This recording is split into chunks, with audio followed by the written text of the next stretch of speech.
ಮಂಗಳೂರಿನ ಪ್ರತಿಷ್ಠಿತ ಕಾಲೇಜುಗಳಲ್ಲಿ ಒಂದಾದ ಸಂತ ಅಲೋಷಿಯಸ್ ಕಾಲೇಜಿನ ವತಿಯಿಂದ ಸ್ಟ್ರೈಡ್ ಸಹಭಾಗಿತ್ವದೊಂದಿಗೆ ಮಂಗಳೂರು ದರ್ಶನ ಎನ್ನುವ ನ್ಯಾಷನಲ್ ಲೆವೆಲ್ ವೆಬಿನಾರ್ ಕಾಲೇಜಿನ LCRI ಹಾಲ್ನಲ್ಲಿ ನಡೆಯಿತು. ಕಾರ್ಯಕ್ರಮವನ್ನು ಮಂಗಳೂರು ನಗರ ಪೊಲೀಸ್ ಕಮಿಷನರ್ ಎನ್ ಶಶಿಕುಮಾರ್ ಅವರು ದೀಪ ಬೆಳಗಿಸಿ ಉದ್ಘಾಟಿಸಿದರು.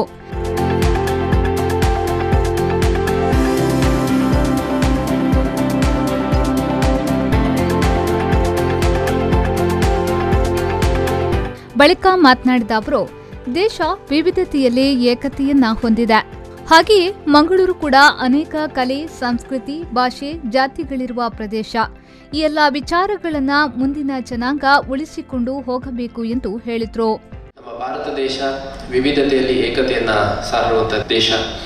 ಕಲೆ, ಸಂಸ್ಕೃತಿ, ಸಾಹಿತ್ಯ, ತಂತ್ರಜ್ಞಾನದಲ್ಲಿ ನಮ್ಮ ಭಾರತ ದೇಶ ಇಡೀ ವಿಶ್ವಕ್ಕೆ ಒಂದು ಮೂಲ ಬೇರು ಅನ್ಬೋದು, ತೊಟ್ಟಿಲು ಅಂತ ಹೇಳ್ಬೋದು. ನಮ್ಮಲ್ಲಿ ಭಾಷೆ, ಜೀವನ ಶೈಲಿ, ವೇಷಭೂಷಣ, ಆಹಾರ ಪದ್ಧತಿ ಎಲ್ಲದರಲ್ಲೂ ವೈವಿಧ್ಯತೆ ಇದೆ. ಎಷ್ಟೇ ವೈವಿಧ್ಯತೆ ಇದ್ರೂ ನಾವು ಭಾರತೀಯರು ಅನ್ನೋ ಒಂದು ಏಕತೆ ನಮ್ಮನ್ನೆಲ್ಲ ಒಟ್ಟುಗೂಡಿಸಿದೆ. ನಮ್ಮ ಭಾರತ ಸ್ವಾತಂತ್ರ್ಯ ಆದಂಥ ಸಂದರ್ಭದಲ್ಲಿ ಭಾಳಷ್ಟು ಜನ ವಿಶ್ವದ ನಾಯಕರು ಹೇಳಿದ್ರಂತೆ, ಈ ದೇಶದಲ್ಲಿ ಎಷ್ಟು ರಾಜ್ಯಗಳಿದ್ದಾವೆ, ಎಷ್ಟು ಭಾಷೆ ಇದೆ, ಎಷ್ಟು ಬೇರೆ ಬೇರೆ ಧರ್ಮಗಳಿದ್ದಾವೆ, ಸಹಸ್ರಾರು ಜಾತಿಗಳಿದ್ದಾವೆ. ಇಷ್ಟೆಲ್ಲ ಇದ್ದು ಈ ದೇಶ ಒಂದಾಗಿರ್ಲಿಕ್ಕೆ ಯಾವುದೇ ಕಾರಣಕ್ಕೂ ಸಾಧ್ಯ ಇಲ್ಲ ಅಂತ ಹೇಳ್ತಾರೆ. 10 ವರ್ಷದೊಳಗೆ ಈ ದೇಶ ಪೀಸ್ ಆಗೋಗುತ್ತೆ ಅಂತ ಹೇಳ್ತಾರೆ. ಆದರೆ ಇವತ್ತಿಗೂ ಆ ಎಲ್ಲ ವಿಶ್ವ ನಾಯಕರಿಗೆ, ಇಡೀ ವಿಶ್ವಕ್ಕೆ ಎದೆ ತಟ್ಟಿ ಹೇಳೋ ರೀತಿಯಲ್ಲಿ ನಮ್ಮ ಭಾರತ ಅಖಂಡವಾಗಿದೆ ಮತ್ತು ಭಾರತ ಬಹಳ ಗಟ್ಟಿಯಾಗಿ ಇವತ್ತು ಉಳ್ಕೊಂಡಿದೆ.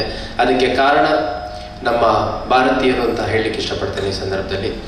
ಅದೇ ರೀತಿ ಕರ್ನಾಟಕ ಭಾರತದ ಒಂದು ಮಿನಿಯೇಚರ್ ಅಂತ ಹೇಳಿದ್ರೆ ತಪ್ಪಾಗಲಿಕ್ಕಿಲ್ಲ. ಭಾರತ ದೇಶದಲ್ಲಿ ಏನೇನು ಕಾಣಲಿಕ್ಕೆ ಸಿಗುತ್ತೆ ಎಲ್ಲ ಕರ್ನಾಟಕದಲ್ಲೂ ಕಾಣಲಿಕ್ಕೆ ಸಿಗುತ್ತೆ.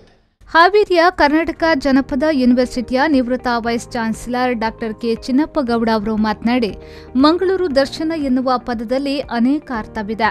ಮಂಗಳೂರಿನಲ್ಲಿ ಏನೆಲ್ಲ ಇದೆ ಎನ್ನುವುದು ಮತ್ತು ಮಂಗಳೂರು ಹೇಗೆ ಕಾಣಿಸಿಕೊಂಡಿದೆ ಎನ್ನುವುದು ಮಂಗಳೂರು ವಿವಿಧತೆಯಲ್ಲಿ ಏಕತೆಯನ್ನ ಹೊಂದಿದ ಸಾಂಸ್ಕೃತಿಕ ನಗರ ಎಂದು ಹೇಳಿದರು. ನೀವು ಮಂಗಳೂರು ಅಂತ ಹೇಳುವಾಗ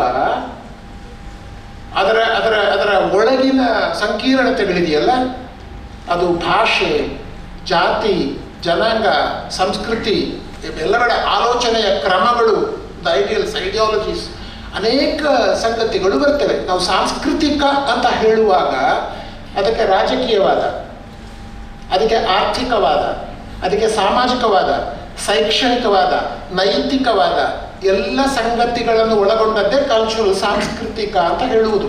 ಅದು ಬರೀ ಕಲ್ಚರ್. ನಮ್ಮ ಸಾಧಾರಣ ತಿಳುವಳಿಕೆಗೆ ಅಂದರೆ ಸಂಸ್ಕೃತಿ ಅಂತಂದರೆ ಆರಾಧನೆ, ದೇವರ ಪೂಜೆ, ಭಜನೆ ಅಷ್ಟೆಲ್ಲ.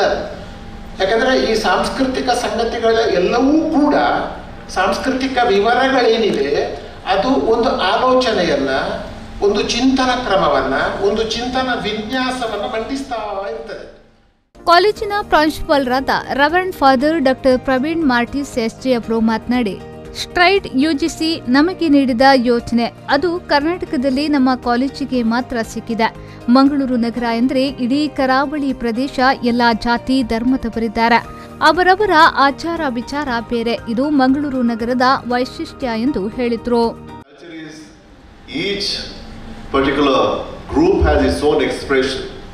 As I said, the Christians may be, the Hindus and the Muslims and the Jains and Sikhs and Parsis. All of us have our own way of expressing things, but the concept remains same. How do you understand this? I was born in this region, and we all understand how it was so difficult and different at the same time to understand. Initially, it was a joy. After sometime we understand. When you come back home, we speak Konkani. And when you go out, we speak Tulu. When you go to school, we speak Kannada. Then we learn English and Hindi and other languages. Then the cultures. They're all intermingling and there is no pure culture as such. So we all learn. How we explain when things go. There's a migration, there's a conflict, and finally there's a harmony. And that harmony is very important. ಕಾಲೇಜಿನ rector reverend father Melvin Joseph Pinto SJ ಅವರು ಮಾತನಾಡಿ, ಮಂಗಳೂರಿನಲ್ಲಿ ಅನೇಕ ಭಾಷೆ ಮಾತನಾಡುವವರಿದ್ದಾರೆ. ಆಯಾಯ ಭಾಷೆಗಳು ಅವರನ್ನ ಒಂದುಗೂಡಿಸುತ್ತದೆ. ಊಟದಲ್ಲಿ ಅನೇಕ ಪದಾರ್ಥಗಳು ಹೇಗಿರುತ್ತದೆಯೋ ಹಾಗೆ ವಿವಿಧ ಭಾಷೆ, ಆಚಾರ ವಿಚಾರದಿಂದ ಮಂಗಳೂರು ಕೂಡಿದೆ ಎಂದು ಹೇಳಿದರು.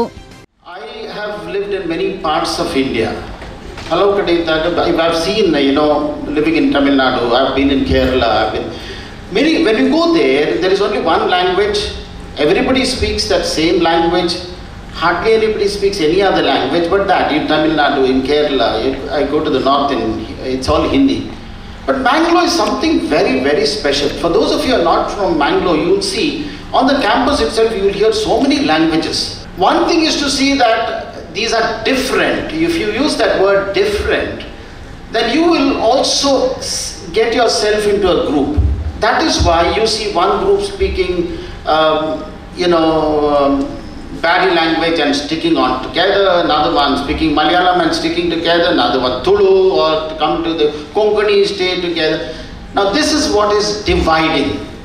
You see somebody as different. Rather, you should see others as diverse and try to build bridges. Mangaluru ವಿಶ್ವವಿದ್ಯಾನಿಲಯದ PG Hindi coordinator doctor Suman T ರೋಡ್ನವರು ಮಾತನಾಡಿ, ಕನ್ನಡ, ಇಂಗ್ಲಿಷ್ ಸೇರಿದಂತೆ ಅನೇಕ ಭಾಷೆಗಳಲ್ಲಿ ಮಂಗಳೂರಿನ ಕುರಿತಾದ ಲೇಖನಗಳಿವೆ, ಆದರೆ ಹಿಂದಿಯಲ್ಲಿ ಇಲ್ಲ. ಈ ಯೋಜನೆಯ ಮೂಲಕ ಹಿಂದಿ ಲೇಖನ ರಚನೆಯಾಗಬೇಕು ಎಂದು ಹೇಳಿದರು. कि पूरे भारतवासियों को आपको मालूम है कि पूरा उत्तर भारत जो है हिंदी का गढ़ है. अगर आप हिंदी में लिखते हैं तो वहाँ के जो आम जनता है, साधारण लोग हैं, वो उनको भी पता चल जाएगा कि मंगलूर कितना फेमस है. और एक बात मैं आपको बता दूं कि आप सबको देखकर मुझे बड़ी खुशी हो रही है, क्योंकि हम 2 साल से जो है कोरोना के वजह से जो है मिल नहीं पा रहे थे. तो आप सबको देखकर और ये फंक्शन को देखकर मुझे ऐसा लग रहा है कि शायद हमारे अच्छे दिन आने वाले हैं या आ रहे हैं. तो और एक बात, कोरोना के समय जो है आयुर्वेद की जो बात हुई थी, तो मंगलूर में जो है गाढ़ा बनाकर पिया गया था. जो भी यहाँ पर जो है बहुत सारे आयुर्वेद यूज किया जाता है घरों में. तो ये बातें जो है आजकल तो ग्लोबलाइजेशन का जमाना है, यूट्यूब के माध्यम से है जो हम लोग गाढ़ा बना रहे हैं या किसी तरह का जो पेय बनाकर पी रहे हैं, वो बातें जो है पूरे भारत तक पहुँच गई. ಈ ಸಂದರ್ಭ ಯುಜಿಸಿ ಸ್ಟ್ರೈಡ್ ಪ್ರಾಜೆಕ್ಟ್ನ ಡೈರೆಕ್ಟರ್ ಡಾಕ್ಟರ್ ಅಲ್ವಿನ್ ಡೇಸಾ, ಕಾರ್ಯಕ್ರಮದ ಸಂಯೋಜಕರಾದ ಸಂಧ್ಯಾ ಯೂರ್ಸೆಸೀಕರ್, ರೋನ್ಸಿ ರೇಖಾ ಬ್ರಗ್ ಸೇರಿದಂತೆ ಮತ್ತಿತರ ಗಣ್ಯರು ಉಪಸ್ಥಿತರಿದ್ದರು. ಪವನ್ ಕಾಚಮಡ್ಕ, ವಿ4 ನ್ಯೂಸ್, ಮಂಗಳೂರು.